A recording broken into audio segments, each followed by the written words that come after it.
Welcome back to debate. Ramarao garu, ఆంధ్రప్రదేశ్లో ఏం జరుగుతుంది? ఇంకా 4 రోజులే టైం ఉంది.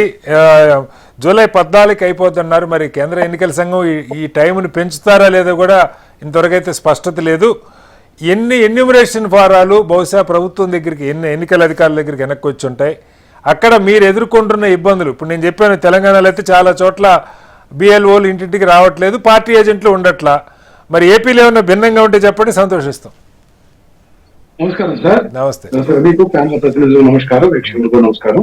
ఇక్కడ ఎస్ఐఆర్ ప్రక్రియ ఆంధ్రప్రదేశ్ లో కూడా మీరు చెప్పినటువంటి విధానంగానే కొనసాగుతా ఉంది. పరిస్థితి ఏంటంటే బూత్ లెవెల్ ఆఫీసర్లు సక్రమంగా ఇంటింటికి వస్తున్నటువంటి సందర్భాలు చాలా తక్కువ ఉన్నాయి. అయితే వాళ్ళు ఎన్యూమరేషన్ ఫారాలు మాత్రం వాళ్ళు కానీ లేకపోతే వాళ్ళ అసిస్టెంట్స్ ఎవరో ఒకరి ద్వారా లేకుంటే అక్కడ ఉండేటటువంటి వాళ్ళ ద్వారా వాళ్ళ ఇళ్ళకి చాలా మటుకు చేరవేశారు. కానీ ఇక్కడ వచ్చేటప్పటికి ఎన్యూమరేషన్ ఫారాల అంశం వచ్చేటప్పటికి ఇక్కడ ఆంధ్రప్రదేశ్ లో జరుగుతున్నటువంటి అంశం ఏంటంటే ఈ ఎన్యూమరేషన్ ఫారాలని కొంతమంది ఏదైతే TDP app, my TDP app ద్వారా వాటన్నిటిని కూడా ఏదో కొంత సెర్చ్ చేసి ఓట్లు కొన్ని ఏదైతే వైఎస్ఆర్ కాంగ్రెస్ పార్టీ సంబంధించినటువంటివి లేకపోతే వాళ్ళకి ఎగరెస్ట్ గా ఉండేటటువంటి వాళ్ళని గుర్తించి కొంచెం ఇబ్బంది పెట్టాలనే అంశం మీద ఈ మధ్య కూడా తెలుగుదేశం పార్టీ నియమించినటువంటి కార్యకర్తల వ్యాఖ్యలు అన్ని కూడా సోషల్ మీడియాలో అది కాదు సార్, దాని దగ్గరికి మళ్ళీ వద్దాం. కానీ రామారావు గారు, నా ప్రశ్న ఏంటంటే ఈ విమర్శలు ఉన్నాయి, బట్ బిఎల్ఓలు ఎన్యూమరేషన్ ఫారాలు ఓటర్లకి చేరుస్తున్నారు. ఓకే, ఇంకా 4 రోజులు ఉంది కాబట్టి చేర్చుండాలి ఇప్పటికే. బట్ వెనక్కి వస్తున్నాయా? అవి ఫిల్ అయ్యి వెనక్కి వస్తున్నాయా? వెనక్కి వస్తే వాటిని వీళ్ళు అప్లోడ్ చేస్తున్నారా? ఓటర్ దగ్గరుండి అప్లోడ్ చేయించుకుంటున్నాడా? చెప్పండి. ఈ డిజిటలైజేషన్ ప్రక్రియ అయితే ఏదైతే బిఎల్ఓలు ఉన్నారో వాళ్ళు సేకరిస్తున్నారు, కానీ వాటిని ఇన్ టైంలో అప్లోడ్ చేయటం కానీ వాటిని సరైనటువంటి విధానంలోకి తీసుకుపోతున్నటువంటి చర్యలు చాలా నత్తనడకను సాగుతున్నాయి సార్.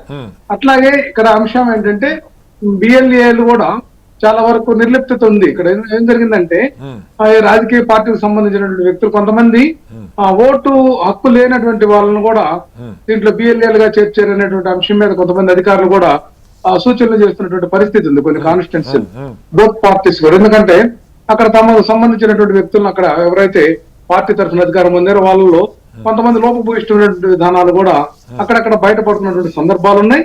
ఏదైనా సరే ఇక్కడ ఒక షెడ్యూల్ అనేది పటిష్టంగా లేదండి. బూత్ లెవెల్ ఏజెంట్ బిఎల్ఓలకు సంబంధించి ఆ యొక్క పోలింగ్ స్టేషన్ పరిధిలో ఇంటింటికి ఎన్యూమరేషన్ ఫారాలు పంపిణీ చేయడం కానీ సేకరించడం కానీ తర్వాత వాటిని డిజిటలైజేషన్ చేయడానికి రాజకీయ పక్షాలకు సరైనటువంటి సమాచారం కూడా అందిస్తున్నటువంటి దాఖలాలు కరువు. ఎందుకంటే ఇక్కడ వాళ్ళకు ఉండేటటువంటి పని ఒత్తిడి కానీ, ఎందుకంటే సార్ రామారావు గారు, రాజకీయ పార్టీలకి పూర్తి సమాచారం ఉంది.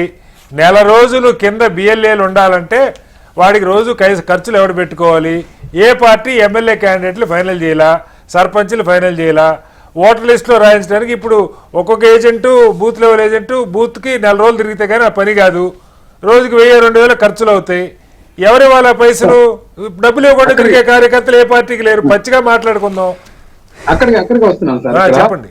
బూత్ లెవెల్ ఏజెంట్స్ కి సమస్యలు ఉన్నాయి. ఎందుకంటే సమయం పెట్టాలన్నా లేకుంటే వాళ్ళకు ఉండేటటువంటి ఎక్స్పెండిచర్, వాళ్ళకు ఉండేటువంటి సమస్యలు ఉన్నాయి. అదే కోణంలో బిఎల్ఓలకు కూడా సమయం పెట్టేదానికి వాళ్ళకి విధులు అనమాట. వాళ్ళు ఎక్కడెక్కడ పంచాయత్ సెక్రటరీని, అంగన్వాడీ వాళ్ళందరూ తెచ్చి బిఎల్ఓలు నియమించారు. వాళ్ళకి అదనపు వాళ్ళకి నిత్యం ఉండేటటువంటి వాళ్ళ డైలీ డ్యూటీ ఏదైతే ఉందో అది చూసుకున్న తర్వాతనే దీని మీద కేటాయించాల్సినటువంటి పరిస్థితి కూడా ఉంది. ఎందుకంటే ఆ డ్యూటీ నుంచి మినహాయింపు ఇవ్వలేదండి వీళ్ళకి. ఆ యొక్క కర్తవ్యం నిర్వహిస్తూ ఉద్యోగులు చేయాల్సినటువంటి పరిస్థితులు కూడా ఇక్కడ ఉన్నాయి. ఇక్కడ టోటల్ గా ఏంటంటే ఇక్కడ సమయం అయితే మాత్రం సరిపోదండి. రేపు 14వ తేదీతోటి ఎండ్ డేట్ అంటే చాలా వరకు చాలా మంది ఇబ్బందికరమైనటువంటి పరిస్థితి. కనీసంగా 20-25% మంది దీన్ని ఈ యొక్క తేదీని పూర్తి స్థాయిలో అందుకోలేనటువంటి పరిస్థితి కూడా మనకు కనిపిస్తుంది. ఏదైనా సరే ఎన్యూమరేషన్ ఫారాలు తీసుకుంటారు కానీ సరైనటువంటి విధానంలో పూర్తి చేసేటటువంటి విధానం కానీ, అట్లాగే ఓటర్లు చదువు అనేది తక్కువగా ఉన్నటువంటి అన్ఎడ్యుకేటెడ్ పీపుల్ వాళ్ళకి చాలా ఇబ్బందికరంగా పరిస్థితి ఉంది. ఎందుకంటే చదువుకున్న వాళ్ళు కూడా ఆ ఫారాలను ఏదైతే సరైనటువంటి మార్గంలో పూర్తి చేయాలన్నా కూడా ఆ ఫారం చూడగానే భయపడేటటువంటి ఒక మాట చెప్పంటారు రామారావు గారు. మీరు ఏమనుకోరంటే ఒక మాట చెప్తా. చాలా మంది ఓటర్లు ఏమనుకుంటున్నారంటే ఇప్పుడు బూత్ లెవెల్ ఆఫీసర్ దగ్గరికి ఎక్కడో చోటుకి వెళ్తారు, ఏదో మ్యాపింగ్ పూర్తయిందని ఒక వార్త వస్తూ ఉంది. ఈ ఫారం వాడి ఫోటో 2024లో వాడి ఫోటో ఎక్కడుందో ఆ వివరాలు నింపినటువంటి ఫారం వాడి చేతికి రాగానే అమ్మయ్య నా ఓటు భద్రమే, మ్యాపింగ్లో నా ఓటు దొరికింది అనుకుంటున్నాడు తప్ప చాలా మంది, ఎందుకంటే నేను వ్యక్తిగతంగా మాట్లాడా, ఈ ఎన్యూమరేషన్ ఫామ్ మళ్ళీ నింపి ఇవ్వాలన్న సంగతి కూడా చాలా మందికి అర్థం కావట్లా. అది కమ్యూనికేషన్ ప్రాబ్లమా ఏంటో నాకు తెలియదు. చాలా మంది ఈ ఫారం చేతికి వస్తే పని అయిపోయినట్టు అనుకుంటున్నారు. ఇది నింపి ఫోటో పెట్టి ఇవ్వాలన్న సంగతి కూడా చాలా మందికి తెలియట్లా. చెప్పండి. ఒకటి సార్, ఎస్ఐఆర్ ఎఫెక్ట్ అనేది స్వానుభవంగా అనుభవిస్తే గానీ తెలియనటువంటి అంశం. ఎందుకంటే మనం చూసాం పక్క రాష్ట్రాల్లో జరిగినటువంటి విధానంలో ఇక్కడ ఇంకా అర్థం కాలేదు ఎవరికైనా కూడా. వాళ్ళ ఓటు పోయిన తర్వాత కానీ దీని గురించి మేలుకున్న పరిస్థితి లేదు. ఎఫెక్ట్ అనేది ఒకటి సార్, ఇది ఎస్ఎస్ఆర్ మాదిరి అనుకుంటున్నారు చాలా మంది. ఎందుకంటే మనకి రెగ్యులర్ గా ఎవ్రీ ఇయర్ జరిగేటటువంటి స్పెషల్ సమ్మర్ రివిజన్ మాదిరి ఉంటుంది, కాకపోతే ఇంకొంచెం ఉంటుందేమో అనుకుంటున్నారు. కానీ ఇది చాలా ఎఫెక్టివ్ గా ఉంటుంది. దీనికి సరైనటువంటి ఎవిడెన్స్ లేకపోతే 2002 మ్యాపింగ్ సెట్ కాకుండా, సెట్ అయినా కూడా ఎన్యూమరేషన్ ఫారాన్ని మళ్ళా నూతనంగా ఖచ్చితంగా ఓటును మనం నమోదు చేయించుకోవాలన్నటువంటి అవగాహన ఎక్కువ మందికి లేనటువంటి మాట మాత్రం మీరు చెప్పినట్లు వాస్తవం సార్. ఈ అవగాహన కల్పించాల్సినటువంటి బాధ్యత ఉంది. అట్లాగే కంప్లైంట్స్ కూడా సార్, ఎన్నికల ప్రక్రియ అప్పుడు ఎలక్షన్ కమిషన్ ఉండేటటువంటి యాక్టివ్నెస్ ఎస్ఐఆర్ ప్రక్రియలో జరిగేటటువంటి కంప్లైంట్స్ మీద అంత యాక్టివ్నెస్ లేదనేది సాధారణ కనిపిస్తున్నటువంటి అంశమే. ఎందుకంటే దానికంటే ఇది చాలా ముఖ్యమైన అంశం సార్. ఎన్నికల పోలింగ్ విషయంలో జరిగేటటువంటి తతంగం కంటే కూడా ఇది చాలా ఇంపార్టెంట్. అంతే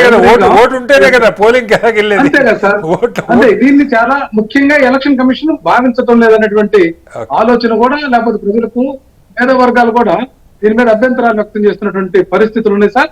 ఖచ్చితంగా ఎలక్షన్ కమిషన్ ఇప్పటికైనా సరే అవేర్నెస్ కల్పించి డేట్ కూడా కొంచెం పొడిగించాలి సార్. ఎన్యూమరేషన్ ఫారాలు మనకి ఎలక్షన్ లేదు, హడావుడి లేదు, ఓ నెల రోజులు పొడిగించినా నష్టం లేదండి. ఎందుకంటే ఎలక్షన్ లేదు మనకేం వెంటనే.